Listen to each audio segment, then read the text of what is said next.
आज का टॉपिक्स है यू सीरीज ऑफ लेक्चर का 11 क्लास का यूनिट एंड मेजरमेंट में डिमेंशनल एनालिसिस। टॉपिक्स क्या है?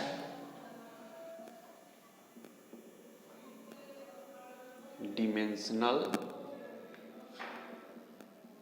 एनालिसिस। इसको आज पढ़ेंगे।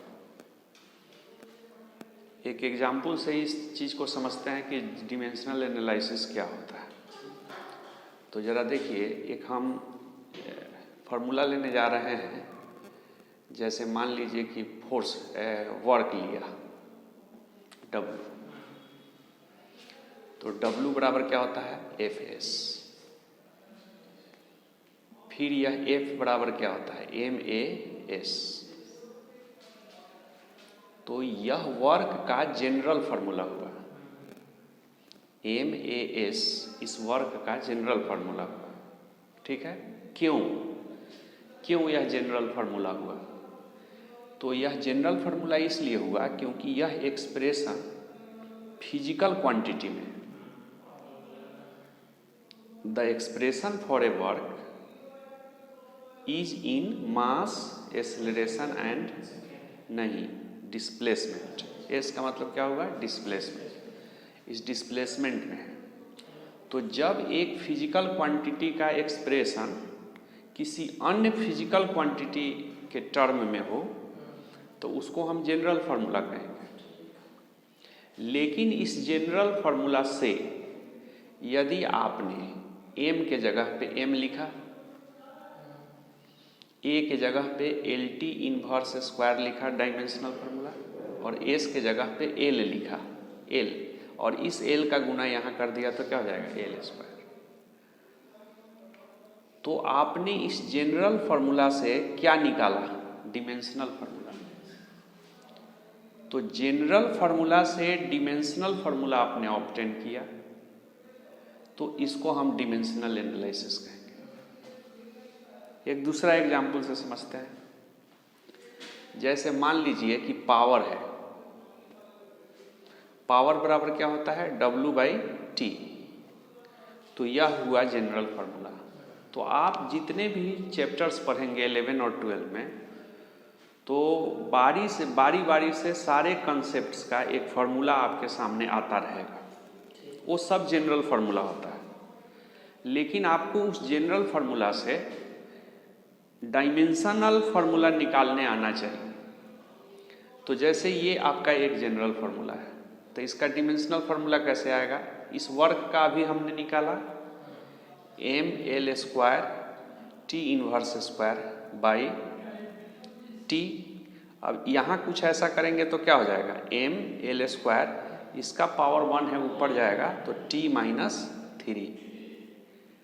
तो आपने इस जनरल फार्मूला से इस डिमेंशनल फार्मूला को प्राप्त किया, तो यह डिमेंशनल एनालिसिस होगा।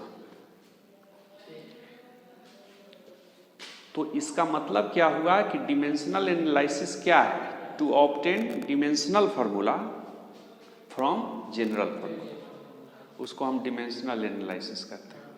तो आपका डिफरेंट जनरल फार्मूला से आपको डिमेंशनल एनालिसिस करने आना चाहिए, उससे डिमेंशनल फार्मूला अपने से निकालने आना चाहिए।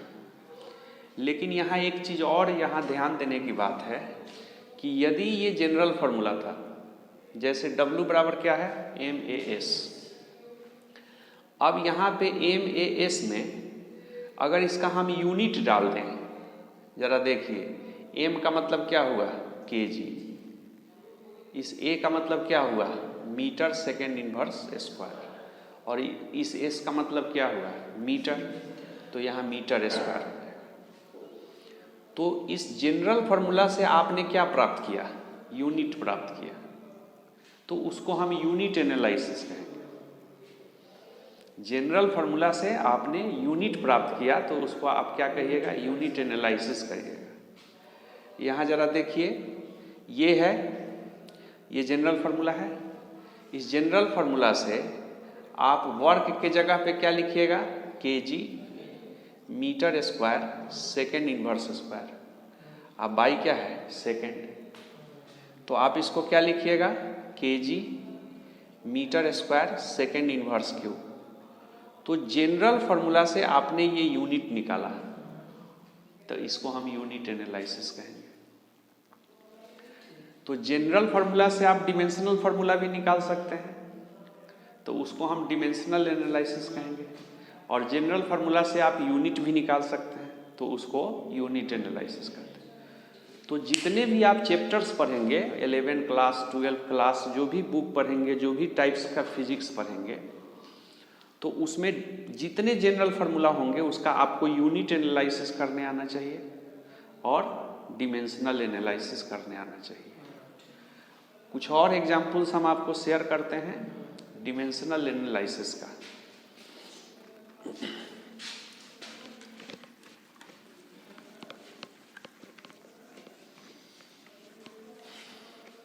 जैसे देखिए, एक पॉइंट लेने जा रहे हैं, सरफेस टेंशन। सरफेस टेंशन,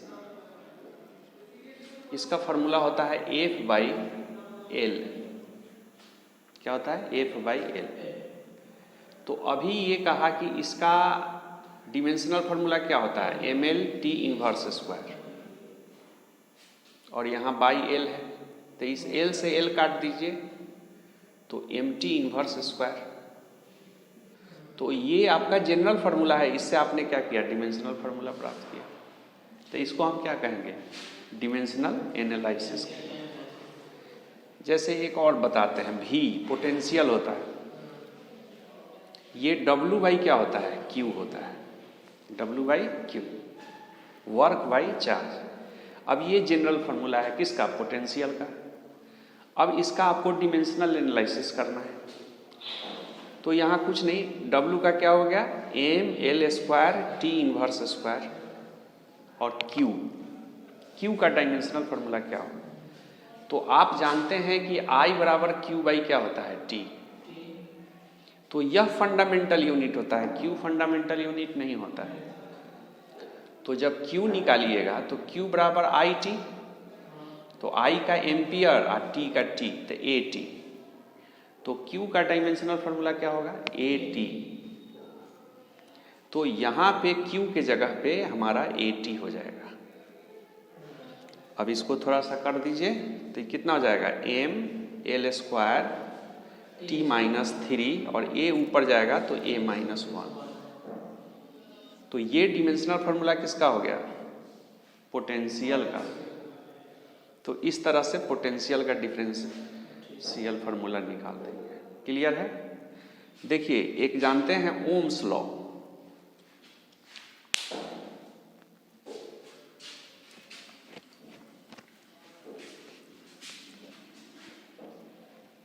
एक आप जानते हैं ओम्स लॉ कि V बराबर क्या होता है? IR। V बराबर IR। तो ये V है जो अभी हमने इसको निकाला। अब मान लीजिए इस रेसिस्टेंस का आपको क्या करना है? डिमेंशनल फार्मूला निकालना है।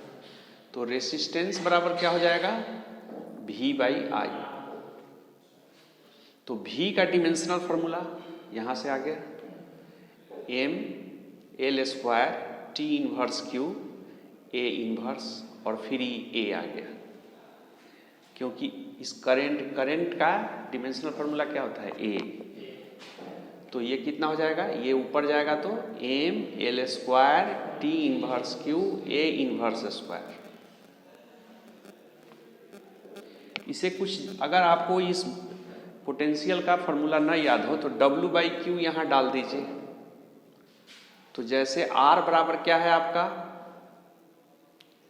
V/I, तो V के जगह पे W/ क्या कर दिया? Q इंटू I, नीचे I हो गया।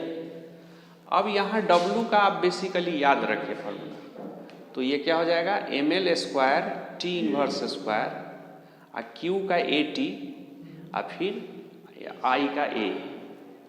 तो ये हो जाएगा ml² t इनवर्स Q ऊपर जाएगा, और ये A² नीचे है, ऊपर जाएगा तो A इनवर्स स्क्वायर। तो इस तरीके से जितने भी जनरल फार्मूला आप बारी बारी से टॉपिक्स बाय टॉपिक्स पढ़ेंगे, उसके यूनिट एनालिसिस या डिमेंशनल एनालिसिस आपको करने आना चाहिए।